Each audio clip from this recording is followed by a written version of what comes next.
Olá pessoal, muito boa noite, Jornal Jangadeiro no ar. A gente vai começar o jornal de hoje falando sobre as rebeliões em presídios aqui no Ceará, mais especificamente na unidade prisional em Itaitinga. Quem vai trazer detalhes para a gente sobre esse assunto é a nossa repórter Iva Soares, que está ao vivo. Ela vai falar para a gente sobre inspeções no presídio após esses casos de rebelião, não é isso, Iva Soares? Boa noite para você.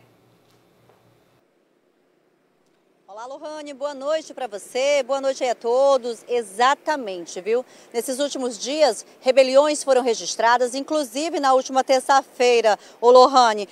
Policiais penais foram atingidos com água sanitária que acabou sendo jogada pelos detentos nesses agentes. Então, é uma situação bastante complicada, né, que tem acontecido ali. Então, diante dessas rebeliões e de denúncias de maus tratos também, os juízes das 4 varas de execução penal aqui de Fortaleza realizaram ontem uma vistoria com o intuito realmente aí de garantir a segurança dos policiais penais e também dos detentos, né? Já vista que existe aí essa denúncia. Um ponto importante, Lohane, que chama a atenção é que essas ações, elas ocorrem após o retorno de um diretor na unidade penal. Então, assim, o diretor Emerson, ele voltou para a unidade, ele havia sido afastado, passou um prazo aí de 90 dias afastado. Então, diante desse processo todo, agora ele voltou a assumir a direção da unidade e isso gerou toda essa rebelião, toda essa confusão na unidade. No momento da inspeção que aconteceu na CPPL 4, vários objetos ilícitos foram apreendidos, vários detentos também foram levados à delegacia de Itaitinga, onde estão aí, né, sendo apuradas essas investigações acerca das rebeliões e também desses objetos que foram encontrados.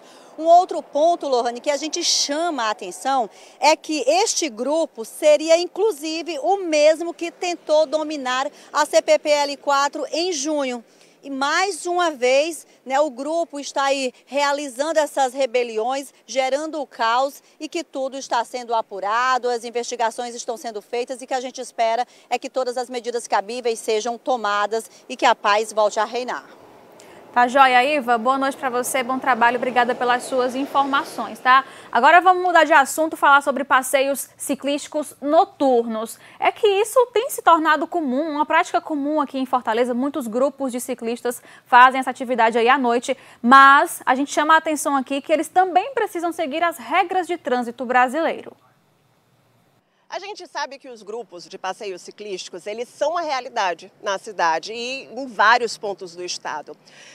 É extremamente saudável, é uma prática que tira veículos da rua, uma prática de lazer, de contato com a natureza, mas existem regras no trânsito. Quem vai explicar um pouco melhor sobre essa dinâmica, né? Entender a necessidade, inclusive incentivar a presença do ciclista nas vias, mas as regras de trânsito valem para todos? Quem vai explicar sobre isso é o André Luiz Barcelos, que é gerente de educação para o trânsito da MC. E aí, André, dá para uma pessoa, um ciclista, por conta própria, interromper o trânsito, parar um sinal que já está verde, ou a regra também vale para ele? A regra é para todo mundo, né? Só se faz intervenção na via quando é uma situação de último caso. E até o próprio agente, ele só vai intervir numa situação realmente de emergência, ou então que ele precisa dar uma fluidez a mais para aquela área que está muito carregada. Então essa situação do passeio ciclístico, o passeio ciclístico é importante para a cidade, é algo que já existe de fato há muitos anos e a gente tem que estimular que eles operem da melhor forma possível, mas há de se ter muito cuidado, né? Porque intervir na via é sempre um risco. E a gente está falando de ciclistas. Ciclistas são vulneráveis. Então os balizadores, os batedores, é importante o trabalho deles. Eles precisam organizar aquele fluxo de bicicletas, mas para que elas tenham segurança. E sempre evitar intervir na sistemática do fluxo. Respeitar o semáforo, respeitar aqueles locais que têm um fluxo de veículos maiores também. Isso aí, para que tudo ocorra bem, né? Gente, na manhã de hoje, um adolescente, um jovem de 17 anos, morreu atropelado e as imagens são realmente muito tristes. Ele descia do ônibus escolar para comprar um lanche, não olhou para o lado e aí foi atropelado por um caminhão, foi atingido por esse caminhão. Esse jovem foi identificado como Vladimir Rocha de Oliveira, estudante da escola Hermínio Barroso. Isso aconteceu no distrito de Muriti, em Paracuru. O município de Paracuru decretou luto e suspendeu as aulas em todas as escolas municipais em solidariedade à família de Vladimir. A gente também se solidariza com a família, nossos sentimentos a essa família e aos amigos desse jovem. E os moradores de Caucaia continuam amedrontados com a violência. Dessa vez foi um homem que foi morto a caminho do trabalho. Rogério Chaves Rocha, de 42 anos de idade, foi morto a tiros na rua 325, no conjunto Nova Metrópole, em Caucaia. Rogério tinha saído de casa para ir no ponto de ônibus onde pegava a condução para ir até o Pecém, como fazia todas as noites para ir trabalhar. Durante esse trajeto, o Rogério foi abordado no meio do quarteirão por 2 indivíduos numa moto que exigiram que ele entregasse a mochila. A vítima, então, teria reagido na tentativa de assalto e, por isso, ele foi baleado. Os bandidos se evadiram do local e Rogério deixa a esposa, 2 filhos de 14 e outro de 3 anos de idade. Em nota, a Secretaria de Segurança Pública e Defesa Social informou que o caso está sendo investigado pelo Núcleo de Homicídios e Proteção à Pessoa, da Delegacia Metropolitana de Caucaia, unidade que realiza diligências para elucidar o caso. É uma pena a violência tirando a vida de tantos pais de família, mães de família, né? Agora vamos mudar aqui de assunto, porque a gente recebeu imagens de um motociclista que flagrou, que filmou o próprio acidente. E aí, nesse caso, o motorista que causou esse acidente fugiu sem prestar socorro. Mas o que a gente quer saber é o que fazer nessas situações em que alguém omite socorro. Isso é crime. Vamos ver. O caso do entregador que filmou o próprio acidente chamou a atenção. Foi na Avenida Heráclito Graça, no centro, que tudo aconteceu. Vinha voltando para o trabalho para casa, na Heráclito Graça, e quando chegou ali mais ou menos no semáforo da Rodrigues Júnior, foi tudo muito rápido. Eu vi só o carro avançando, eu ainda consegui frear, só que não deu. Ele, após o ocorrido, foi embora.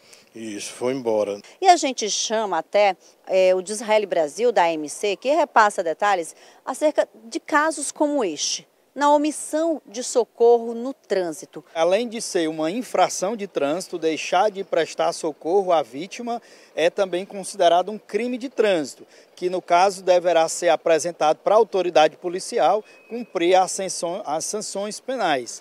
A previsão no Código de Trânsito, ela é uma multa gravíssima, multiplicada por 5, ou seja, o valor é de quase R$ 1.600, prevê também 7 pontos no prontuário do condutor. E qual a orientação da AMC aos motoristas e motociclistas nesses casos?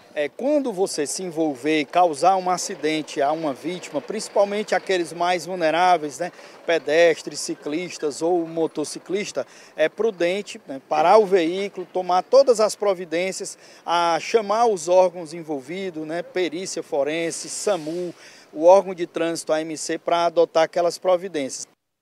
É questão de cidadania prestar socorro, né? E atenção que tem trecho da BR-116 que vai ser bloqueado para obras da CAGES. Esse trecho fica na Avenida Aguanambi e é preciso que motoristas já prestem bastante atenção, porque essa interdição vai durar até segunda-feira. Entrou na fase final a obra da adutora suspensa em formato de arco da CAGES, que vai reforçar o macrosistema de abastecimento de água em mais de 10 bairros de Fortaleza.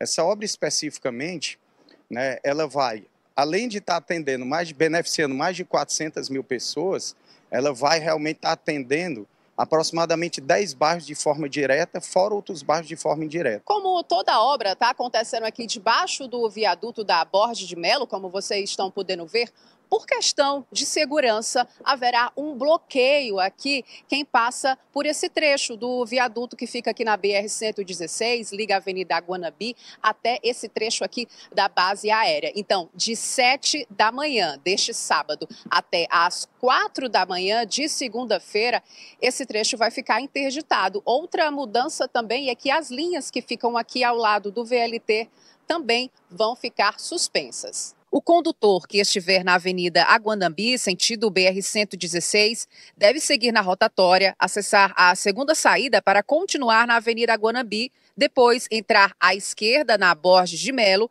e à direita para acessar a BR-116 novamente.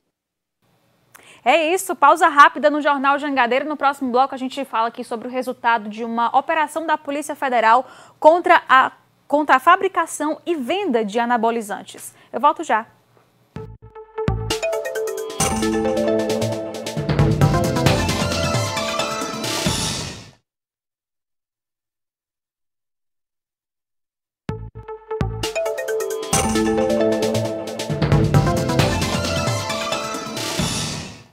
Já de volta com o Jornal Jangadeiro para falar de uma operação da Polícia Federal, uma operação que combate aí a fabricação e venda de anabolizantes de forma ilegal. Esse grupo ele vinha sendo investigado pela Polícia Federal. A Receita lá do estado do Paraná apreendeu em Curitiba um pacote, um número de 233 anabolizantes que estavam vindo da China e da Holanda.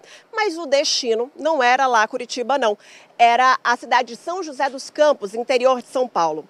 As investigações prosseguem e se entende que esse produto ele não ficava só em São Paulo. Ele partia para o Rio de Janeiro, Minas Gerais, Espírito Santo, a própria cidade de Curitiba, mas vinha também para o estado do Ceará. Por isso, um dos mandados de prisão veio para cá. A Polícia Federal derrubou, inclusive, páginas de redes sociais que faziam a propaganda de comercialização desses produtos. Uma curiosidade é que esses anabolizantes, eles entraram como uma pasta, semelhante à pasta base de cocaína, sabe? Que é o produto ainda na matéria-prima.